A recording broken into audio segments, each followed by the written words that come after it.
내가 만약에 고대 사람이거나 어린이라면 이 세상 만물을 가장 먼저 어떻게 보기 시작할 건가라는 데서 출발하면 돼요. 그러니까 결국은 분류 방식이에요. 그러니까 거꾸로 말하면 분류하기 전에는 뭐예요? 하나잖아요. 음, 뭐 하늘과 땅 사람이 궁극적인 의미에서 보면 하나잖아요. 근데 현실적으로는 그렇게 못 살죠. 농사도 지어야 되고 비행기도 타야 되고 그렇잖아요. 따라서 처음에는 하늘과 땅, 또 사람을 구분할 때 가장 생리적으로 보면 남자 여자. 근데 오늘날 보세요. 여러분들 패션도 뭐 그 유니 패션? 남녀 공용으로 입는 패션을 뭐라 그러지? 유니섹스. 음. 그런 것처럼 남자 중에서도 나처럼 연약한 남자가 있고 아주 강한 남자가 있고 여자 중에서도 아주 연약한 여자가 있는 반면에 강한 여자가 있다고요. 힘도 세고. 그러니까 사상이라는 게 나올 수밖에 없는 거고 방향으로 말하면 전후좌우, 동서남북. 그리고 이렇게 생각하시면 돼요. 옛날 유목민들이나 특히 이제 주역의 그 성숙된 중국 황하 지역으로 따지면 가장 처음 접하는 게 뭐예요? 농사 짓는 사람들이? 농사 짓기 시작할 때가 언제야? 해가 뜨는 거잖아요. 해가 지면 이제 그만 들어오잖아요. 근데 해가 지면 또 달이 뜨네? 이거보다 확실한 게 어딨어? 가장 확실한 거. 변하지 않아요. 미리 설명드리면 이걸 뭐라고 그러냐면 주역에서는 부력이라고 그래요. 그러니까 역의 세 가지 의미를 얘기할 때 동쪽에서 해가 떠서 서쪽으로 해가 지고 달이 뜨고 달이 지는 거 이건 안 바뀌는 거예요. 그리고 그런 이치는 아주 간단해요. 그래서 간단한 역이다. 간역이라고 해요. 그 다음에 해는 한 번 떠서 계속 똑같이 머물러 있질 않잖아요. 계속 위치를 이동해. 그래서 그거를 변역이라고 그래요. 그러니까 다시 보완 설명하면 세상 만물은 모두 바뀐다.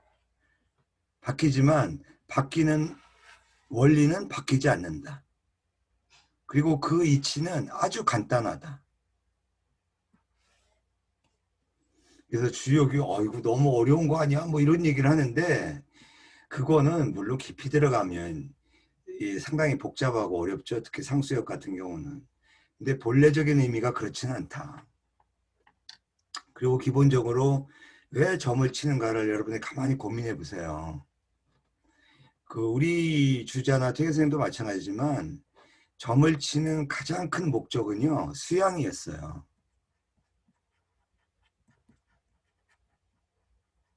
왜 그래요? 우리가 맹자가 말하듯이 이 세상에 우한 없는 사람은 없거든요. 그리고 이 이치를 이론적으로 모르는 사람은 없어. 세상의 이치는 바뀌지 않는 게 있고 끊임없이 사물의 현상은 변하고 그 이치는 지금 간단해요. 예를 들면 아무리 내가 힘들어도 에휴 언젠가 좋아지겠지. 그리고 또 여러분들은 흔히 합리하는 거 있잖아요. 내가 걱정한다고 해서 꼭 뭐 일이 다르게 되는 건 아니다. 그리고 그런 통계도 나와 있잖아요. 사람들이 걱정하는 80% 이상의 일은 일어나지 않는다. 그러니까 인간은 기본적으로 걱정의 존재예요. 우한 속에서 사는 존재잖아요. 이걸 모르지는 않지만 점을 친다는 건 뭐예요? 주역의 원리가 늘 그래요. 좋은 깨가 나오더라도 수양을 강조하고 나쁜 깨가 나오면 뭐예요? 조심 속에서 변화를 도모해서 이 사태가 해결되기를 바라는 메시지거든요. 그거 이상도 그 이하도 없어요. 뭐 로또를 사라 이런 얘기가 점친다고 나오겠어요 주역에?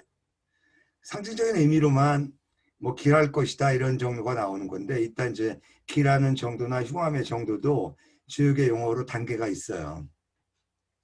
결국은 점을 치는 행위는 뭐냐면 뻔한 거지만 다시 한번 만물 변화의 원리를 확인하는 작업이다. 거기에 집착하려고 하는 게 아니에요. 네.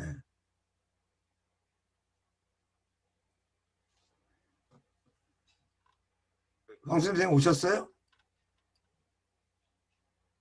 네, 개사전 읽으세요. 네. 이 개사전. 개사전은 역의 해설이라기보다는 역을 소재로 하여 독자적인 철학을 전개한 글이다. 역은 이 개사전에 의해 단순히 점을치기 위한 책이 아니라 자연 철학과 실천 윤리를 설하는 경전으로 성화되었다. 개사전이 말하는 역 철학의 핵심은 음과 양의 대립과 통일이라는 음양 이원론이다. 예. 그 주역의 본문에서는 음양이라는 단어가 나오질 않지만 개사전에서는 여러분들이 가장 많이 들어본 얘기일 거예요. 한 번 음하고 한 번 양하는 것을 일러 도라고 한다. 자연의 원리는 음양이 교대한다라는 그런 뉘앙스죠. 근데 이제 철학적으로 들어가면 이 자체는 좀 논리적인 모순이 있다 그래서 주자는 이걸 어떻게 번역하냐면 한 번 음하고 한 번 양하는 그러한 원리를 도라고 한다 이렇게 번역을 합니다. 음양으로 바뀌는 자체를 도라고 보지 않고 그건 뭐 전문적인 얘기니까 넘어가기로 하고요. 계속 읽으세요. 음과 양의 대립과 통일이 우주의 근본 원리. 하늘은 높고 땅은 낮아 건계와 공계가 정해진다. 하늘은 위에 있으면서 능동적이고 땅은 아래에 있으면서 수동적이다. 양자는 대립을 통해 통일되어 있다. 음과 양의 대립과 통일, 이것이 우주 구성의 근본 원리이며 모든 변화는 여기서 일어난다. 음은 대지, 여성, 소극성의 상징이고 양은 하늘, 남성, 적극성의 상징으로 둘은 정반대의 성격을 가지나 그것은 결코 고정적이며 절대적인 것이 아니라 늘 상호 전화한다. 상호 전화한다는 건 서로 바뀐다는 거예요. 송미거 선생님, 요 지금 내용 이해가 돼요? 네. 한번 예를 들어봐요.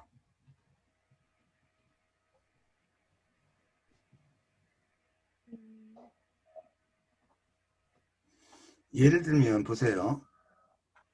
남자, 여자. 서로 일단 대립적이죠. 그러나 누가 가르쳐주지도 않았는데 나이가 들면 둘이 붙어 다녀. 서로 의지하잖아요. 그거를 의지한다. 그래서 음양의 관계를 대대관계라고 해요. 대립하면서도 동시에 의존한다. 이것만 그러냐? 그렇지 않아요. 남자가 30세부터 되면 여성 호르몬이 더 많이 분비돼. 남자가 여성화 되는 거야. 여자는 남성 호르몬이 더 많아져. 그래서 대개 40대 기준으로 인꼬법일수록 남자가 남자답지 못한, 제가 볼 때 그렇다는 거예요. 그러니까 겉모양은 남자이지만 실제로는 여성성이 더 많아. 겉은 여성이지만 남성성이 더 강화되죠. 네. 또 하나 예를 들면 내가 그 교실에서 수업할 때 그런 얘기를 많이 하잖아요. 우리가 관성의 법칙에 의하면 모든 질량을 지닌 물건은 중력 때문에 낙하를 하잖아요. 근데 이거를 사람이 들고 있으면 여기 떠 있잖아요. 그러니까 낙하하려는 힘과 이거를 올리려는 힘이 여기서 평형을 이루고 있는 거죠. 그러니까 세상 만물은 모두 다 그 각각 단계의 평형 상태가 드러나는 것 뿐인 거죠. 예를 들어서 우리가 건강이라는 것도 그렇잖아요. 지금 건강한 뭐 비타민 먹고 살려는 욕망과 유지되는 건강이 있는 반면에 인간의 그 생리적인 이런 것들은 오히려 다 퇴보하잖아요. 쇠약해지고. 그러니까 저를 예를 든다면 제가 60 이상의 나이에 건강해지려는 그런 어떤 생동감보다는 노쇠하려는 힘이 많으니까 지금 상태는 뭐예요? 오히려 막 운동도 하고 비타민도 먹고 막 버틸라고 하는 거죠. 억지로 평형을 유지하는 것이죠. 그러니까 세상 만물이 이러한 두 가지 속성의 대립과 통일, 그래서 이게 나오는 거예요. 예, 평형, 이런 의미들이. 그러니까 이런 관점에서 보자면 이런 거죠. 어떤 사람의 그 성격을 평가할 때 저 사람은 진짜 마음에 안 들고 못됐다 라고 하지만 그거는 내가 볼 때 그런 것이지 그 사람의 성격의 다양성에서 보면 그런 측면이 나에게 드러났을 뿐이지 그 안에는 그런 성격만 있는 건 아니겠죠.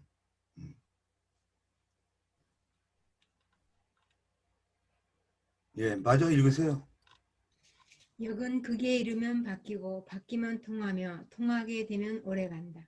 해가 가면 달이 오고 달이 가면 해가 온다. 해와 달이 서로 오고 감으로써 밝은 빛이 생긴다. 추위가 가면 더위가 오고 더위가 가면 추위가 온다. 추위와 더위가 서로 오고 감으로써 한 해가 이루어진다. 모든 사상은 극에 이르면 변하고 변하면 새로운 전개가 펼쳐진다. 음이 양으로 양이 음으로 변하는 것이며 이 순환이 역의 변화에서 기본을 이루는데 이 순환 외에 음양의 상호작용에 의한 변화 발전도 있다. 천지 음양 두 기운이 밀접하게 화합하여 만물이 순화하고 남성과 여성의 전기가 합해져 만물이 변화 생성한다. 천지 기가 교감하기 시작하면 만물이 형태를 이루고 남녀의 전기가 일치를 이루어야 비로소 생명이 태어난다. 우주 만물은 이러한 음양의 교체와 상호작용에 따라 끊임없이 변화하고 발전한다. 이것이 역철학의 우주에 대한 인식이다. 이 우주 변화 법칙은 인간 세계 역시 지배한다. 해도 차면 기울고 달도 차면 기울듯 인간 역시 이 우주 법칙에서 벗어날 수 없다. 극에 달한 자는 이윽고 시든다. 평안할 때는 반드시 혼란이 찾아온다. 그러나 인간은 그냥 법칙에 지배당하기만 하는 존재가 아니라 그것을 내 것으로 삼아 그 변화 속에서 운명을 열어간다. 편안할 때도 이기에 대비한다. 나라가 평화로울 때도 난리가 일어날 때를 대비해야 진정한 평화를 누릴 수 있다. 일시적인 현상에 동요하지 말고 변화하는 사태의 본질을 꿰뚫어 본 다음에 행동해야 한다. 이러한 우주 법칙과 인간 행동의 원리를 밝히는 것이 바로 역서이다. 예, 여기 지금 필기한 거 이거 외워두세요. 많이들 인용하죠. 예. 궁하면 이 극에 이르면을 극에 이르면 뭐 그런 상관 없죠. 이게 다할 공짜니까. 궁하면 변하게 되고 변화하게 되면 통하게 되고 이거 어떻게 보면 자기 고집이라든가 어떤 안주감 때문에 오히려 우리가 침체하고 대안이 없을 수가 있는 것이죠. 네. 궁하면 변하고 변하게 되면 통하게 되고 그 통하게 되면 오래 지속이 된다. 여기서 끝나는 거 아니겠죠? 또 오래되면 또 어떻게 돼요? 궁하게 되죠.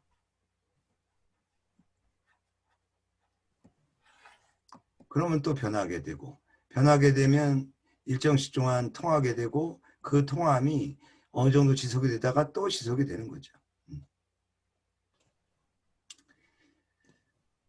이거 보면 우리 저 불교에서 말하는 재행무상이 무슨 뜻이라고 그랬어요? 모든 만물에 일정함이 없다. 예, 이것이 생멸법이다. 시생멸별 생멸이멸 정멸이유라. 예, 뭐 잘난 척 잘하시네. 뭐. 생멸법. 이 부처님이 고행 중에 나찰이 이 노래를 불렀다는 거죠. 이 재행은 이게 원래 불경의 행자 이 행은 본래 만물의 뜻이에요. 모든 만물은 일정함이 없다. 이것과 마찬가지죠. 만물에 일정한 게 있을까요? 송미 교수님 한번 예를 들어봐요. 변하지 않는 게 있어요? 음, 응? 없는 것 같습니다. 그럼 듣는 어머니 서운하지. 어머님의 아, 사랑, 자식에 대한 사랑, 그 영원할 것 같지 않아? 네,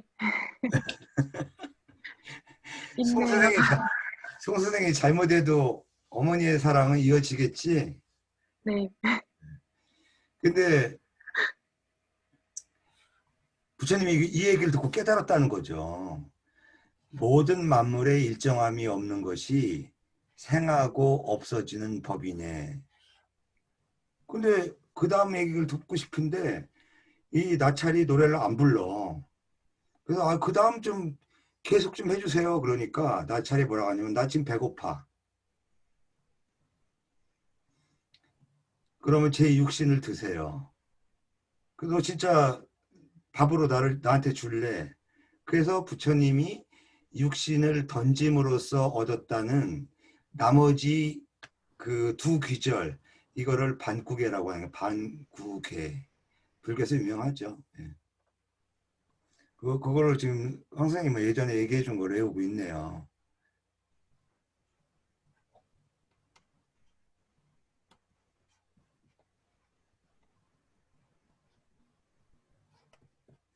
생하고 멸하는 것이 이미 없어져 버리면, 다시 말하면 만물은 일정함이 없는 것이 생하고 멸하는 법인데, 그 생하고 멸한다고 하는 그 관점 또한 아예 없어져 버린다면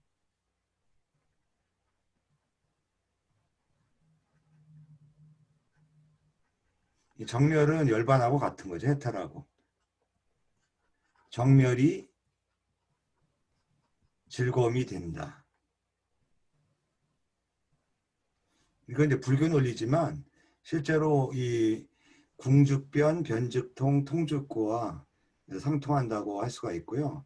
흔히들 이제 주역의 이러한 사상을 보통은 뭐라고 하냐면, 주역 본문에 나오는 얘기는 아니지만 다른 고전에 나오는 물극 필반, 사물이 극에 이르면 반드시 되돌아온다. 이 반자는 되돌아올 반자의 뜻이에요. 그 다음에 이 건괴에 아까 이 상효의 효사가 뭐냐면 항룡유예예요.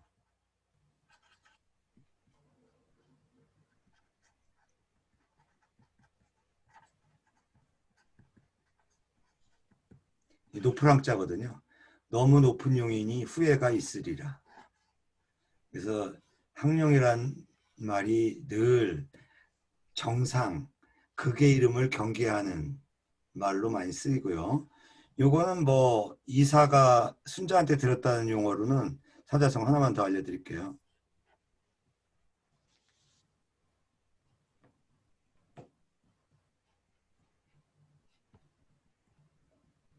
물금대성. 사물은 크게 왕성함을 금기시한다. 왜요? 대성하면 곧 쇠락한다는 거잖아요. 이게 이사가 어느 때 한 말이냐면요. 집에서 연애를 베푸는데 주차 공간이 없을 정도로 고관 대작들이 모두 몰려온 거야. 문 앞에. 그래서 인사말을 할 때 내가 예전에 순자 선생한테 듣기를 사물은 크게 대성함을 금기시한다고 들었는데 오늘날 내가 일인지야 만인지상에 올랐으니 나의 권력도 머지않아 쇠락하겠구나. 말이 씨가 돼서 그렇게 됐잖아요. 거열령 당하잖아요. 판관 조고와의 권력 투쟁에서 지는 바람에. 시로구인마의 주인공이 환관 조고잖아요. 뭐 우리 노랫말에 달도 차면 기운 아니라. 이게 리듬감이 없어. 나는 진짜 박친감. 안소윤, 네. 그 노래 한번 해봐. 노새 노새 젊어서 노새. 노새 노새 젊어서 이 노새 정도 나와야 돼. 늙어지면 못 노나니. 그 다음에 뭐지? 그 다음은 잘 모르겠어요. 늙어지면은 아니 뭐 예. 책 속의 명문장 빨리 읽고 우리 보조 자료 봐야 되는데 예. 명문장 보세요. 안 선생님 읽으세요. 금란지교 동인께에 먼저 울고 나중에 웃는다는 말이 나오는데 공자가 이 말을 해석해 두 사람의 마음이 같으면 그 예리함이 쇠라도 자를 수 있고 그 향기는 난초와도 같다라고 한 데서 비롯한 말이다. 곧 굳게 맺어진 우정을 뜻한다. 만장회도 야용회음 간직한 물건을 소홀히 함은 도둑을 가르치는 일이며 얼굴을 곱게 꾸밈은 음탕함을 가르치는 일이다. 즉 도둑도 치안도 스스로 초래한 일이니 불운을 탓하기 전에 자신을 반성해야 한다는 뜻이다. 적선지가 필류여경, 적불선지가 필류여앙. 선을 쌓은 집에는 반드시 남은 기쁨이 있고 선을 쌓지 않은 집에는 반드시 남은 재앙이 있다는 뜻이다. 곤꾀에 서리를 밟고서 얼음의 계절이 온다를 해설한 문헌전에 나오는 말이다. 인과응보와는 뉘앙스가 다르다. 징후를 보고 미리 조치를 취하지 않으면 큰 재앙을 겪을 수도 있다는 말이다. 군자표변, 표변, 소인 혁면. 군자는 표범처럼 변하고 소인은 얼굴빛을 고친다는 뜻으로 혁괴의 해설에 나오는 말이다. 보통 표변이라는 말은 태도나 입장을 바꾸는 것을 비꼬는 뜻으로 쓰이는데 원래는 혁명이 완성된 단계에서 사회 지도층이 과거의 면목을 일신하고 새로운 사회 건설에 노력하는 것을 말한다. 소인 혁명은 그와 같은 군자의 뜻에 일반 백성이 따른다는 뜻이다. 예. 이 표변이란 말이 본래 좋은 말인데 요즘은 나쁜 의미로 많이 쓰이죠. 그 뭐예요?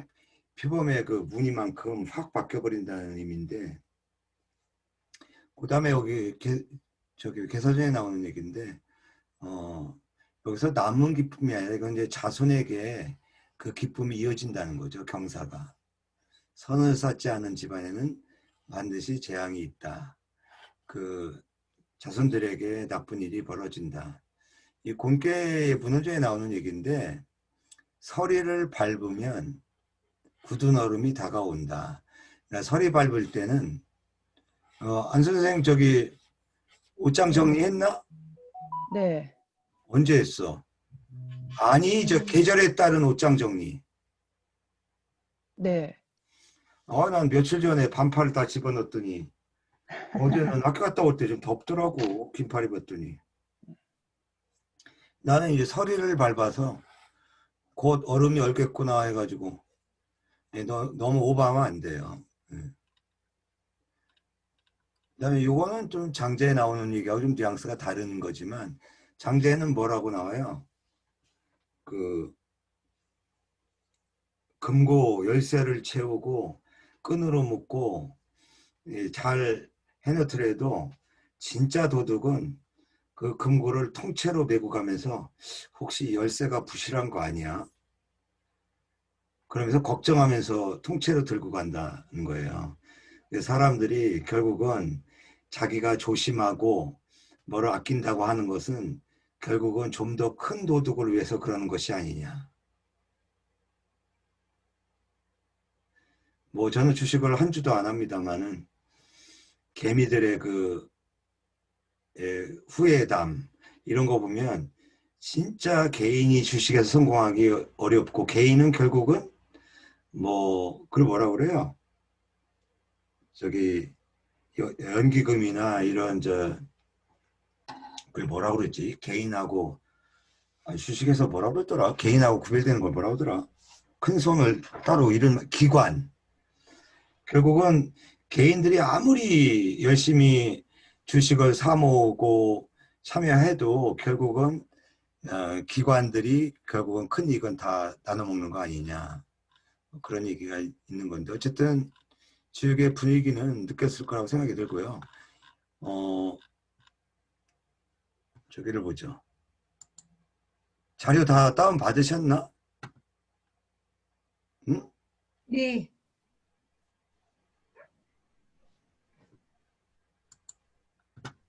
두 종류가 올라와 있던데요. 그 정보 안 선생님 받았어?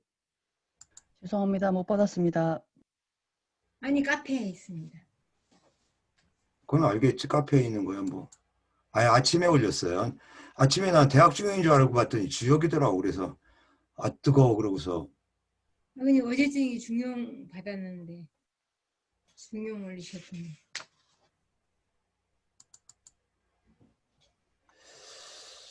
이 글씨가 작아서 송미근 선생님 자료 받았어요? 음? 네.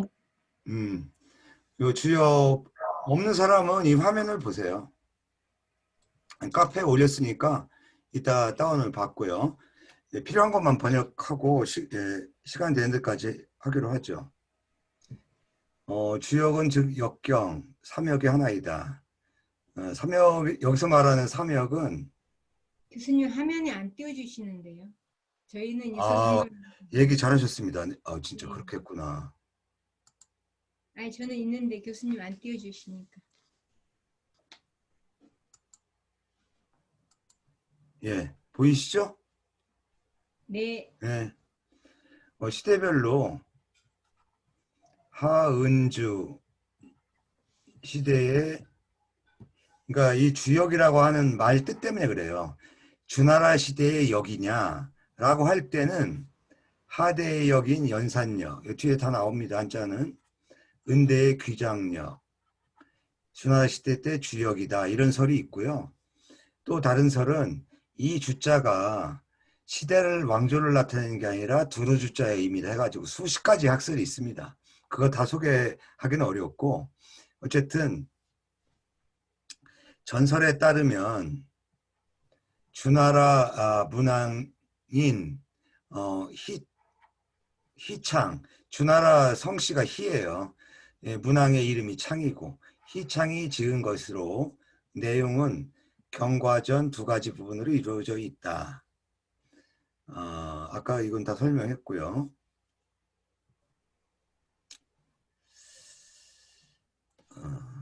삼역, 밑에 바로 나오네. 하나라 시대 때 연산역, 은나라 시대 때 귀장역. 귀장역은 1993년인가 일부 간편이 발굴됐어요. 주간이. 근데 흥미로운 거는 주역에서는 이렇게 양의 음유가 나눠져 있는데 이 귀장역에서는요. 음유가 이렇게 꺾어져 있어요. 형태가. 여러 가지 이유가 있을 것 같은데 이게 이렇게 하다 보면 아까 우리 그 책에서 표시가 어긋나는 것처럼 분별이 안 될까 봐 확실하게 구분한 거. 이게 더 합리적일 것 같기도 해요. 그렇죠? 주간에다 표시하려면. 이거를 흔히 삼역이라고 한다. 그 다음에 많이들 우리 학교 학생들도 많이 헷갈려 하는데 그러면 우리가 보는 주역이 어느 때 성립된 거에 대해서 학계에서 수많은 이설이 있어요. 고일강이라고 하는 30년대 유명한 그 사학가, 그다음에 이학근이라는 현대 학자들 이런 사람들은 서주 초엽에 다시 말하면 주나라 초기에 성립됐다. 그렇다면 문왕이 기본적으로 확립했다고 하는 게 의미가 있을 수 있는 거죠. 또 다른 대부분의 학자들은 전국시대의 주역이라는 책이 일반화됐다. 특히 역전, 시빅은 전국시대에 성립된 것이다. 그러면 공자하고 상관이 없는 거잖아요.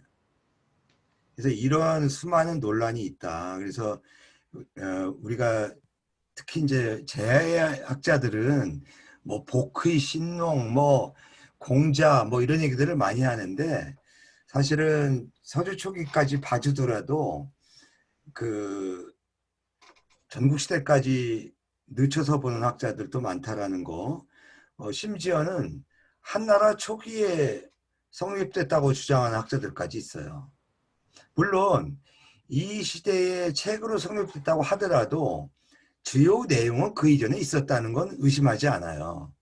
논어에도 공자가 내가 역을 공부해서 몇 년 더 공부할 수 있다면 그 아쉬움이 없겠다 이렇게 표현한 내용이 논어에도 나오거든요. 그 다음에 사마천의 사기에도 공자세가에 공자는 주역을 얼마나 좋아했는지 가지고 있자예요. 그러니까 옛날엔 종이가 없었으니까 주역을 이렇게 죽간에 이렇게 해서 구멍 뚫어가지고 이게 둘둘 말았지 않았겠어요? 근데 가죽으로 엮은 끈이 3번이나 끊어졌다는 거예요. 이게 가죽끈이었는데. 뻥이 센 건지 아니면 뭐 달팽이 가죽을 썼는지 그 정도로 주역을 즐겨 읽었다는 거죠. 제가 이런 걸 얘기하는 거는 학문적으로 주역의 작자가 누구냐, 어느 때 성립됐냐는 하는 것은 정설이 없다. 복희씨, 신동씨 이런 얘기하면 안 돼요. 예. 전설에 의하면 그런 설도 있다라는 거죠. 그 다음에 작자가 누구냐에 대해서도 시대에 마찬가지로 여러 가지 다양한 설이 있어요. 뭐 일반적으로 제야에서는 또 한사에도 나오는 얘기예요. 3명의 성인이 차례차례로 보완했다. 복희와 문왕과 공자다. 이런 설이 있다라는 정도만 알아두시고요. 주역이라고 할 때 주자에는 2가지 뜻이 있는데 하나는 두루, 보편적이라는 의미가 있다. 그 다음에 2번째 뜻은 아까 말했듯이 주나라 왕조를 나타내는 뜻이다 라고 하는 2가지 그 대표적인 설이 있어요. 반면에 여기라는 글자는 무슨 뜻이냐? 해와 달이 합쳐진 글자다. 이런 설이 가장 유력해요, 사실은. 근데 도마뱀의 상형 글자다라는 설도 있고요. 여기 보다 보면 뭐 별게 다 있어요. 수십 가지가 있는데 대표적으로 여러분들이 제가 아까 예를 들었잖아요. 사람들이 가장 먼저 보는 게 해 아니에요? 농사 지려면. 집에 돌아올 땐 달 보고. 그래서 이거의 변화의 그 상징하는 의미를 대표적으로 담은 게 아니냐. 개인적으로 그렇게 생각하고 있습니다.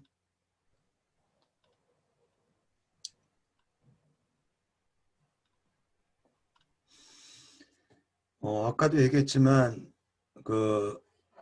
상편이 30개구나. 거꾸로 얘기했네. 주역의 상경이 30개가 서술되어 있고 하경이 34개.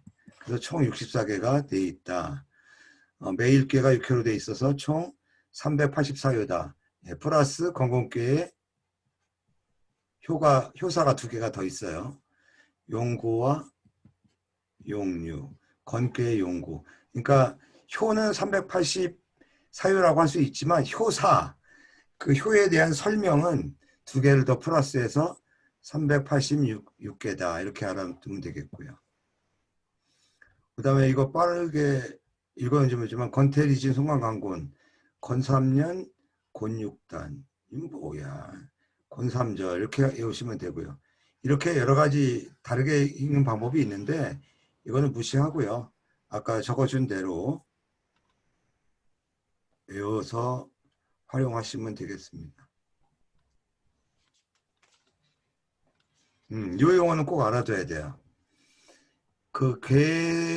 특히 효사에 이 얘기 많이 나오는데 길하다. 몇 번 안 나와요. 이 길자.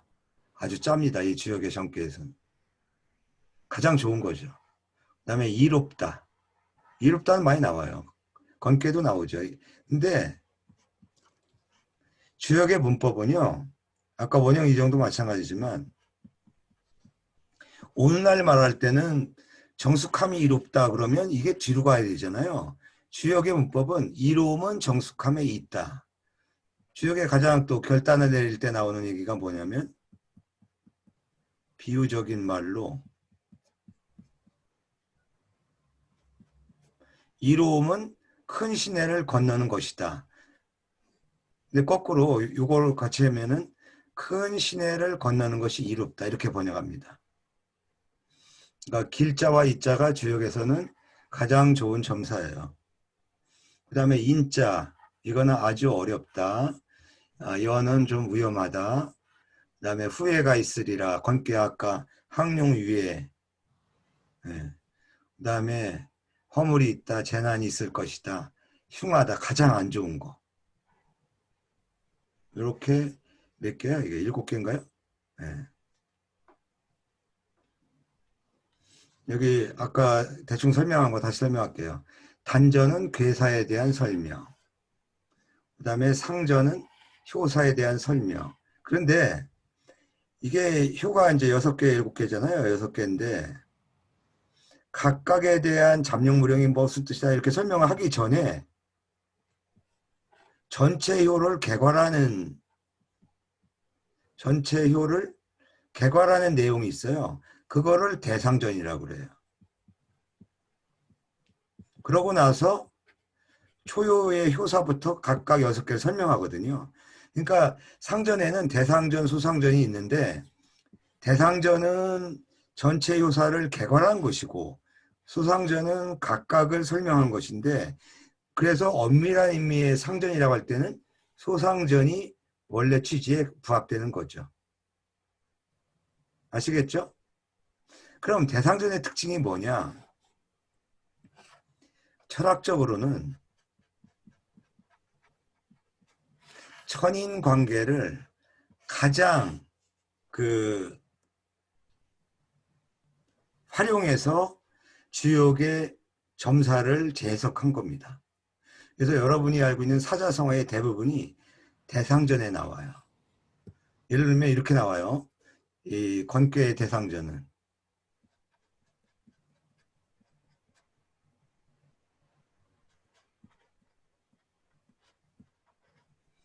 자연의 운행이 강건하니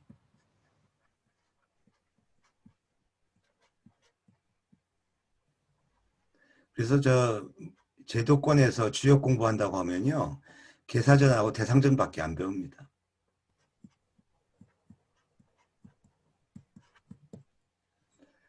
군자는 그것으로서 그것을 가지고 스스로 노력하면서 그치지 않는다.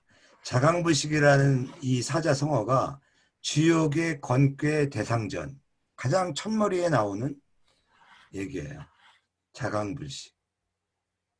그러니까 뭐예요? 점을 쳐서 괴를 얻잖아요. 그러면 괴가 상징하는 걸 가지고 그거를 사람의 일에 적용시켜서 그것을 통해서 내 스스로를 돌아보고 반성한다는 뜻이에요.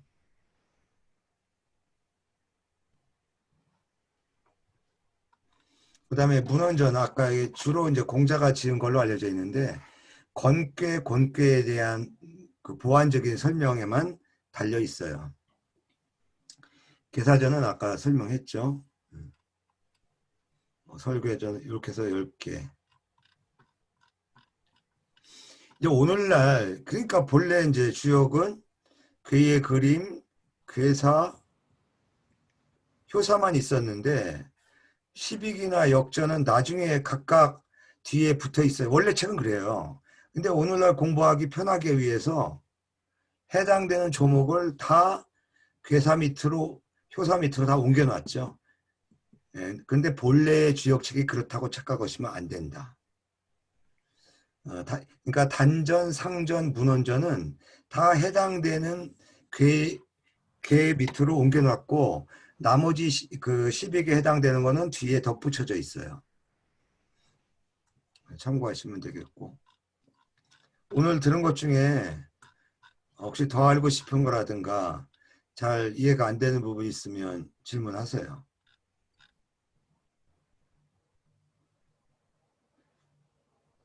여러분이 오늘 공부 얼마나 잘했나 한번 점을 쳐볼까요? 네, 동전 있어요? 없습니다. 나도 동전이 지금 하나도 없는데. 요즘에 현금이 없습니다, 교수님.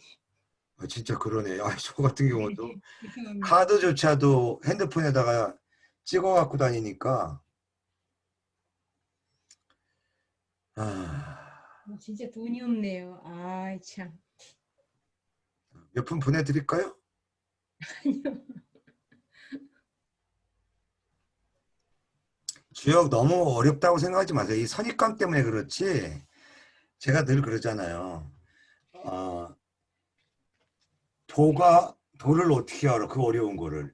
그런 식으로 논리를 피우는 사람들을 흔히 봐요. 그건 말이 안 돼. 도라는 글자의 원래 의미는 어려운 뜻이 아니라고 그랬잖아요. 마찬가지예요. 주역도 어떻게 보면 가장 오래된 고대인들 가운데 여러 가지 필요성에 의해서 좀 각성한 성현이 나름대로의 상징하는 걸 가지고 가능한 내가 생각하고 사물의 생성과 변화를 어떤 식으로 개괄해 보고자 하는 노력에서 나온 것이다. 이렇게 하면 돼요. 오늘날 뭐 여러분들 왜 주역점 안 치고 명리 위주 사주 가지고 해요? 마찬가지죠. 시간이 흐르면 흐를수록 그렇게 될 수밖에 없죠. 보세요. 거북점을 어떻게 쳐요? 그 번거로움을. 그러니까 주역점 치다가 그것도 또 번거로우니까 여러 가지 이제 바뀌게 되고 결국은 사주까지 왔는데 좋게 말하면 뭐예요? 막연하고 신비적인 방식을 통해서 인간의 운명을 예측하고 적용하는 거에서부터 점차 어떻게 돼요? 사람 중심, 가까운 도구라든가 상징을 가지고 어떻게 해서라도 결부시켜서 해석하려고 하는 노력 아닙니까? 예. 그런 의미에서 명리나 풍수도 어떤 의미에서 점차적으로 거북이 중심, 하나님 중심에서 점차 사람 중심으로 바뀌어온 건 사실이죠. 그러면 어떻게 되겠어요? 다른 철학 분야나 우리 과학이나 사회 분야에서는 완전 객관화됐거든요. 근데 명리는 아직도 사주에 머무르니까 문제가 있는 거죠. 그런 의미에서는 풍수가 훨씬 더 객관성을 확보한 측면이 있어요. 그리고 예전에도 내 수업 시간에 한 얘기지만 이런 겁니다. 예전에는 여러분도 뭐 다음 달쯤 볼까? 그 다음에는 야 다음 주 보자. 그러지 말고 우리 요일 정하자. 수요일 날 어때? 그래 그럼 수요일 날 오후 보자. 그러지 말고 시간까지 정하자. 그다가 나처럼 10분 늦으면 얼굴. 근데 지금 사주는 뭡니까 지금? 에? 일간 가지고 보잖아 아직도. 이게 시대에 맞지 않는 거라는 거예요. 한계가 있다. 응? 오늘날이 어느 시대입니까? 날짜 가지고 모든 걸 다 따질 수 있냐 이거예요. 분 단위로 따지고 미시세계에서는 초 단위로 따지는 세상에. 이건 잘라야 되겠다. 이것도 방송 탔다가는 또 많은 또 사주한 사람들이 반성하라. 이제. 자, 다른 질문 없으세요? 아니 왜 이의를 제기하십시오. 예. 안 선생 한마디 해봐. 근데 교수님 말씀하시니까 생각이 났는데 그 일간카니까 생각이 났는데요. 그 가니까. 진미미 박사하고 이야기를 하다 보니까 음. 그 같은 사람인데 같은 생년월일을 타고났는데 이제 한국에서 보는 만세력으로 봤을 때 일간과 그 중국 만세력으로 봤을 때 일간이 하루 차이가 바뀌더라고요. 그래서 불과 중국하고 우리가 이제 시차는 1시간밖에 차이가 안 나지만 그 일간 자체가 바뀌는 거를 보면서 이게 정말 전 세계 사람들에게 통용이 된다거나 그렇게 하기에는 상당히 많이 무리가 따르겠구나 이런 생각을 했습니다. 그건 김한태 교수도 인정하는 거예요. 그러니까 네. 보정을 해도 네. 김희강 같은 경우도 그랬잖아요. 자기가 홍콩에서 오래 살아가지고 네. 안 맞는다는 거예요. 그다음에 뭐 내가 예전에 논문이 아니라 그 주제 강연할 때 얘기했지만 사주가 똑같은 게 유명한 거 아니에요? 유배곤하고 주원장하고 거지왕 세 사람 사주가 똑같아요. 그러니까 주원장이 혁명할 때 참모했던 유배곤 여러분 알잖아요. 유배곤 그다음에 거지왕 주원장의 사주가 똑같은데 세 사람 운명은 다 다르잖아요.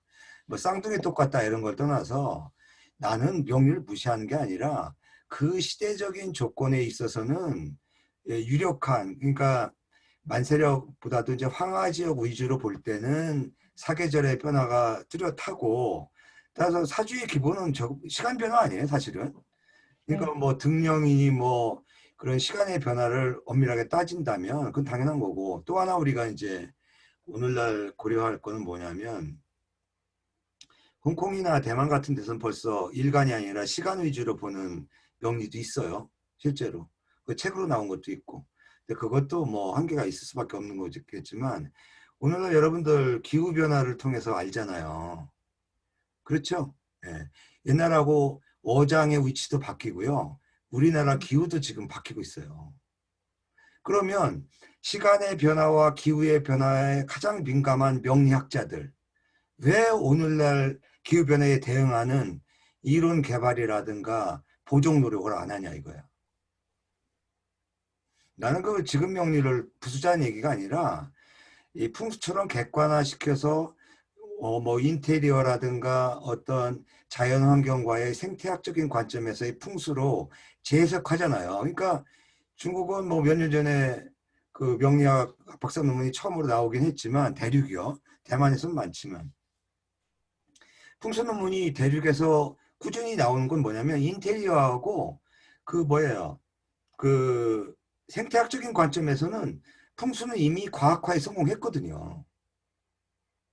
근데 명리는 지금 중국 공산당이 볼 때는 여전히 미신에 불과한 거다. 이렇게 무시를 해버리니까 나름대로 특히 이제 요즘에 우리 학과 학생들 통계 논문 많이 쓰는데 빅데이터를 사용해서 통계 논문을 써야 된다.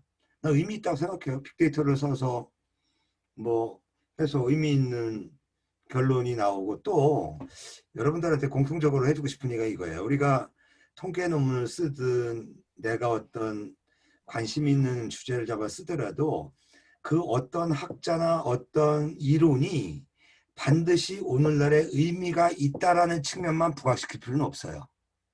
무슨 얘기냐면 이런 이론은 오늘날 측면에서는 부합되지 않는 측면이 있고 이런 측면은 이런 면이 개선된다면 미래 사회에도 의미가 있을 것 같다. 이런 내용 자체가 논문이에요.